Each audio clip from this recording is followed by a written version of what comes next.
Assalamualaikum warahmatullahi wabarakatuh. Apa kabar sobat-sobat semuanya? Oke, mari kita lanjutkan saja ceritanya. Tapi seperti biasa bantu tekan tombol like terlebih dahulu. Bab 785 Kelahiran Raja Laut. Lautan luas diselimuti malam.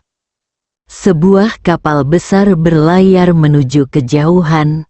Di kapal besar itu, kaptennya adalah seorang pria Tionghoa yang sedang melihat ke kejauhan dengan teleskop. Seorang pelaut muda datang dan bertanya, "Kapten, apakah kita sudah sampai di daerah yang mungkin didatangi bajak laut?" Sang kapten menggelengkan kepalanya. Beberapa waktu lalu, pasukan bajak laut mengalami pukulan yang belum pernah terjadi sebelumnya. Kini pasukan bajak laut yang berkeliaran di lautan tidak lagi menjadi ancaman. Hal yang paling menakutkan di lautan luas ini bukanlah para bajak laut, melainkan beberapa makhluk laut yang mengerikan. Belum lama ini, terjadi insiden di mana ratusan hiu menggigit kapal pesiar. Untungnya, kapal itu akhirnya berhasil diselamatkan. "Saya juga pernah mendengar tentang itu," seorang pelaut lainnya berkata.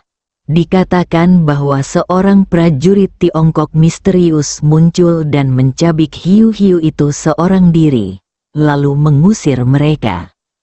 Walaupun ceritanya agak absurd, namun ini menggambarkan situasi lingkungan laut saat ini, kata pelaut di sebelahnya. "Jangan bicara."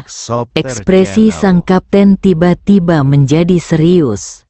Setelah beberapa saat, ia berteriak, "Maju terus dengan kecepatan penuh. Ada sekelompok paus pembunuh yang mengejar kita dari belakang. Mereka memiliki kapal besar yang mengangkut perbekalan, dan tidak banyak orang di dalamnya." Pada saat ini, para pelaut bergegas mendekat dan melihat ke bawah sinar bulan. Mereka tercengang. Mereka melihat pemandangan mengerikan yang tidak akan pernah mereka lupakan seumur hidup mereka. Ratusan paus pembunuh melompat di ombak, membuka mulut mereka yang berdarah, dan bergegas menuju kapal. Ketika mereka ingin melarikan diri, mereka merasa sudah terlambat.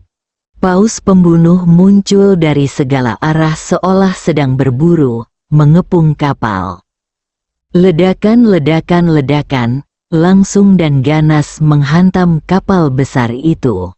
Tembak, kapal besar itu dilengkapi dengan sejumlah senjata api dan amunisi, yang awalnya dimaksudkan untuk menghadapi bajak laut yang mungkin ditemui selama pelayaran. Namun, sekarang digunakan untuk menghadapi paus pembunuh yang bermutasi.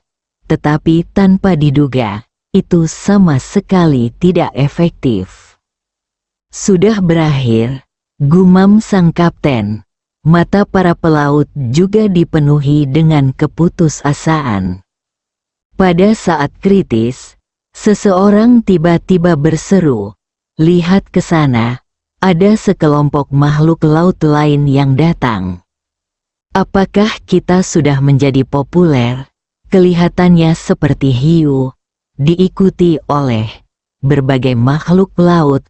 Kombinasi macam apa ini? Ya ampun, lihat, ada seseorang di belakang hiu itu. Pria berpakaian hitam, yang berdiri di belakang hiu, tampak sangat dingin dan kejam. Ketika mereka berada sekitar 100 meter dari kapal, paus pembunuh itu tampaknya merasa bahwa mereka sedang diprovokasi, dan mereka meninggalkan kapal dan bergegas menuju pria yang berdiri di belakang hiu. Ledakan, pria yang berdiri di belakang hiu tersebut mengambil tindakan dan memukul paus-paus pembunuh dari jarak jauh. Satu demi satu terlempar. Orang-orang di kapal besar itu tercengang. Ini Tuhan, kan? Pada insiden kapal pesiar terakhir, Pastilah pria ini yang datang menyelamatkan. Dia adalah Santo pelindung kami para pelaut.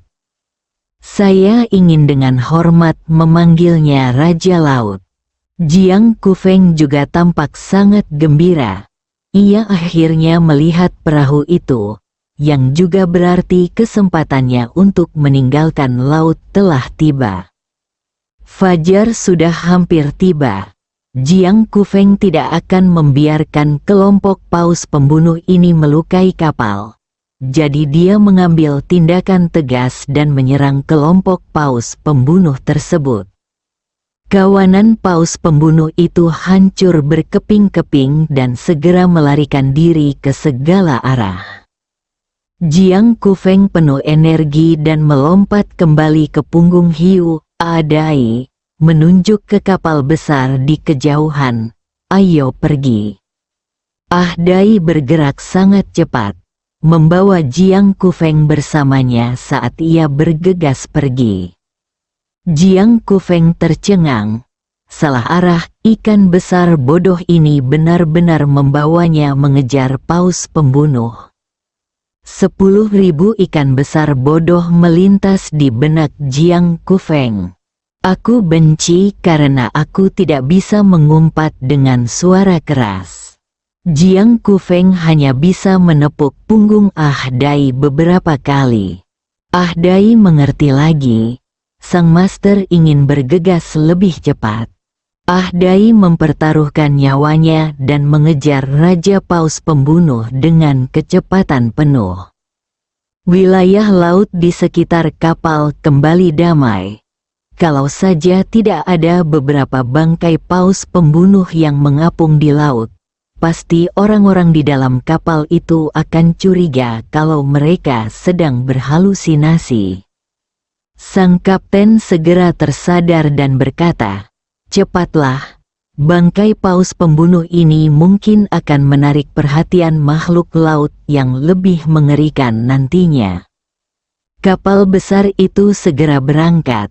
Di sisi lain, Jiang Kufeng berhasil menaklukkan saudara paus pembunuh lainnya. Langkah maju yang besar lainnya di jalan menuju Si King. Jiang Kufeng tampak kesepian di matanya.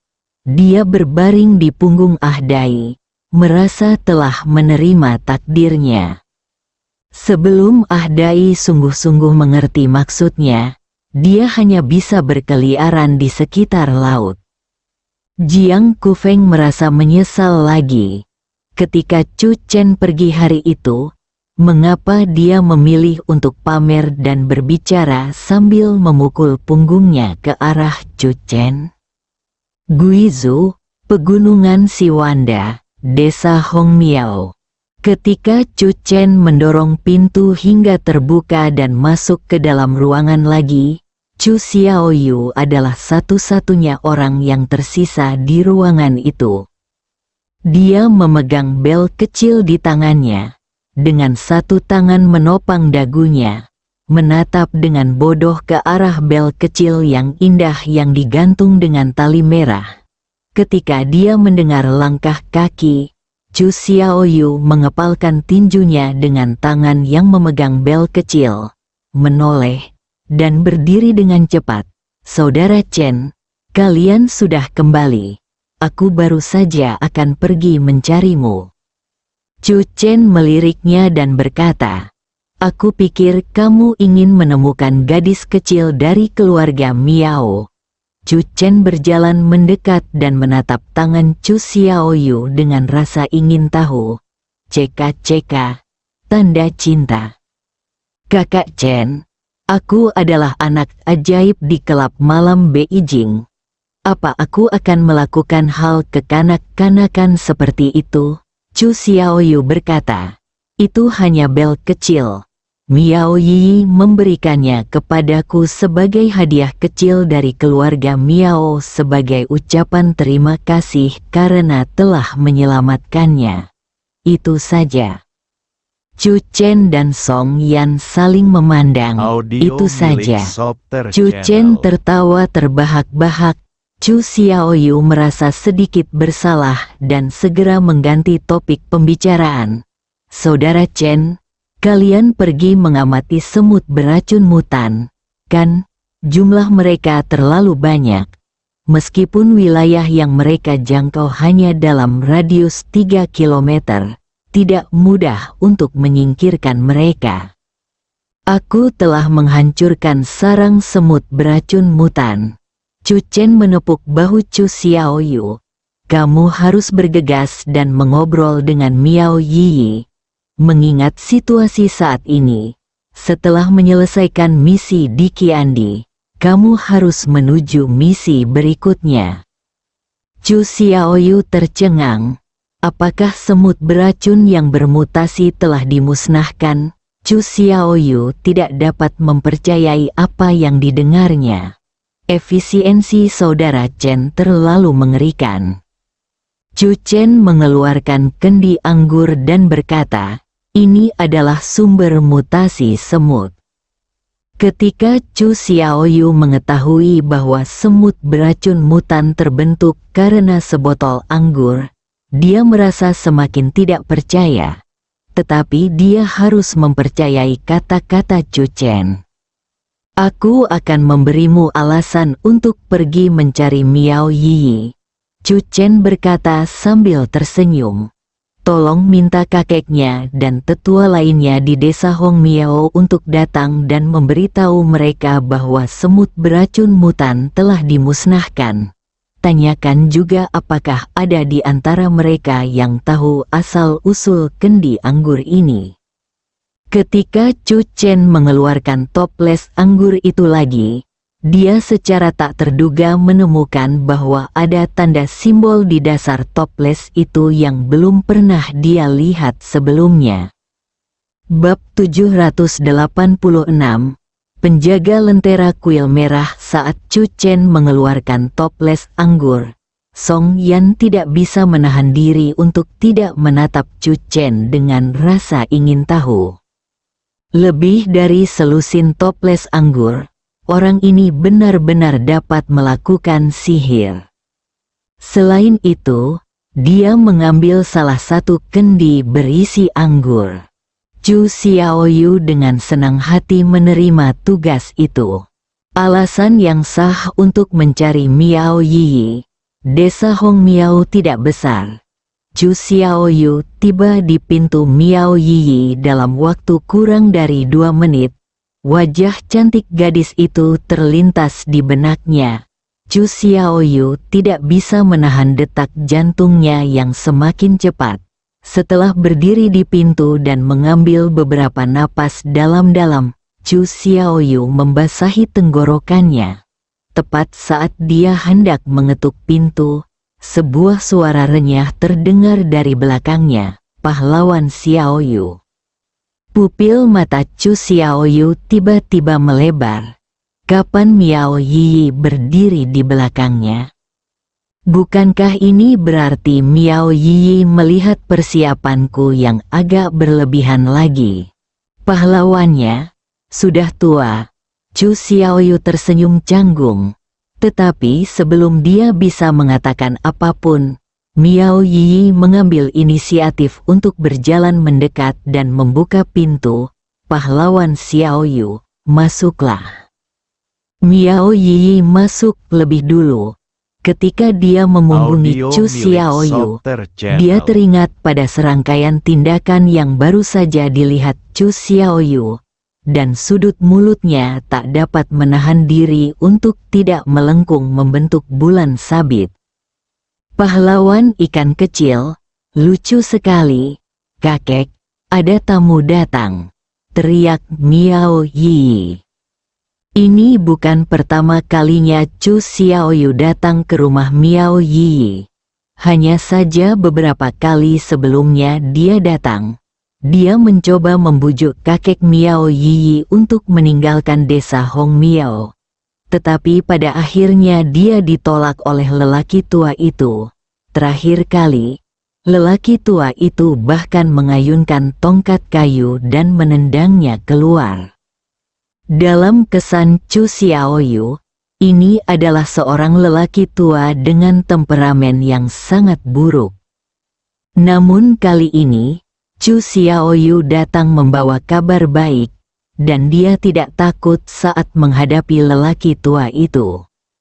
Benar saja, saat lelaki tua itu keluar, wajahnya tampak muram. "Yi, kakek memintamu pergi ke kuil merah untuk membakar dupa. Mengapa kau membawa anak ini kembali?" "Kakek, aku baru saja kembali dari membakar dupa. Pahlawan ikan kecil ada di depan rumah kita." Miao Yi berjalan menghampirinya, memegang lengan lelaki tua itu, dan berbisik, "Kakek, ini penyelamat Yi. Bukankah kakek selalu mengajari Yi untuk bersyukur? Sekarang penyelamatmu sudah ada di sini. Mengapa kakek masih bersikap tegas?" Mendengar ini, ekspresi lelaki tua itu berubah dan dia sedikit melunak.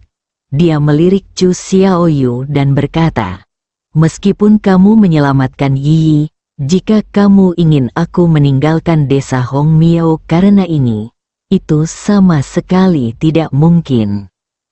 Orang tua ini terlalu keras kepala. Miao Yi menuangkan semangkuk air untuk Chu Xiaoyu. "Pahlawan Xiaoyu, minumlah air." Chu Xiaoyu segera mengucapkan terima kasih dan duduk. Semakin lama lelaki tua itu melihat, semakin ia merasa ada yang salah. Apakah anak laki-laki ini punya maksud tertentu terhadap cucunya? Mata lelaki tua itu sudah melirik tongkat kayu panjang yang bersandar di dinding. "Begitu Anda menemukan tanda ini, segera hentikan. Orang tua, aku di sini membawa kabar baik." Setelah Chu Xiaoyu menghabiskan semangkuk air yang dituang Miao Yi, dia berbicara perlahan, "Semut-semut berbisa mutan telah disingkirkan. Kalian tidak hanya tidak perlu pergi, kalian juga dapat memberitahu orang-orang lain yang telah meninggalkan desa dan meminta mereka untuk kembali." "Benarkah?" Miao Yi sangat terkejut. Chu Xiaoyu mengangguk, "Benar sekali."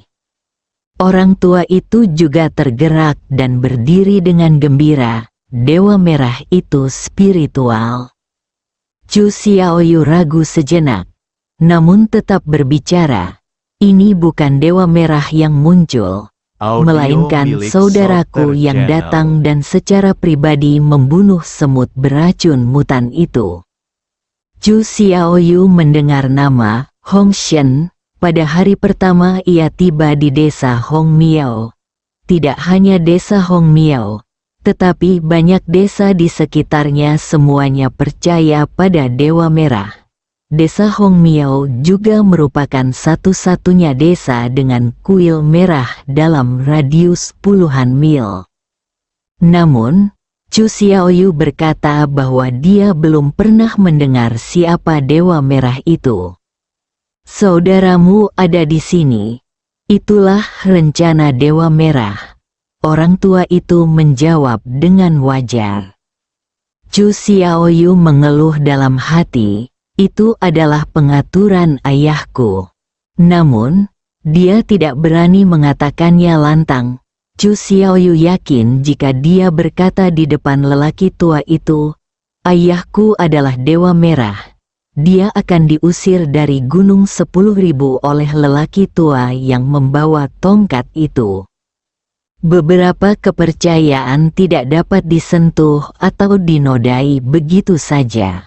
Kakakku juga telah mengundang para tetua dari desa Hong Miao untuk datang dan melihat-lihat.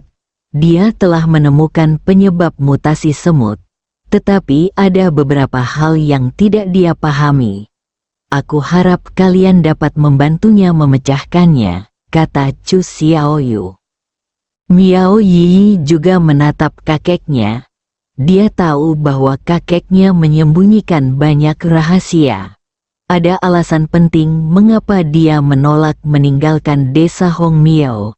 kakeknya adalah penjaga lampu generasi ini di Hongmiao. Dia tidak bisa meninggalkan desa Hongmiao. Lampu-lampu di Hongmiao tidak akan pernah padam. Selain pergi ke kuil merah, kakek jarang keluar. Namun kali ini, sebelum Miao Yi sempat membuka mulut untuk membujuknya, lelaki tua itu mengangguk dan berkata, "Karena dialah dermawan yang telah membasmi semut beracun mutan, penduduk desa Hongmiao harus mengucapkan terima kasih kepadanya secara langsung." Setengah jam kemudian, hampir semua orang di desa Hongmiao berkumpul bersama. Meskipun Chu Chen hanya mengundang orang-orang tua di desa Hongmiao, ketika mereka mendengar berita bahwa semut beracun yang bermutasi telah dimusnahkan, seluruh desa di desa Hongmiao menjadi gempar dan keluar dengan gembira. Pada saat ini, Chu Xiaoyu benar-benar merasakan status kakek Miao Yi di desa ini. Tidak peduli berapa banyak orang yang datang, lelaki tua itu selalu berdiri di posisi C. Banyak orang memandangnya dengan hormat. Chu Xiaoyu diam-diam menarik Miao Yi ke samping dan berbisik, "Yi, kakekmu memiliki reputasi yang sangat tinggi di desa Hongmiao."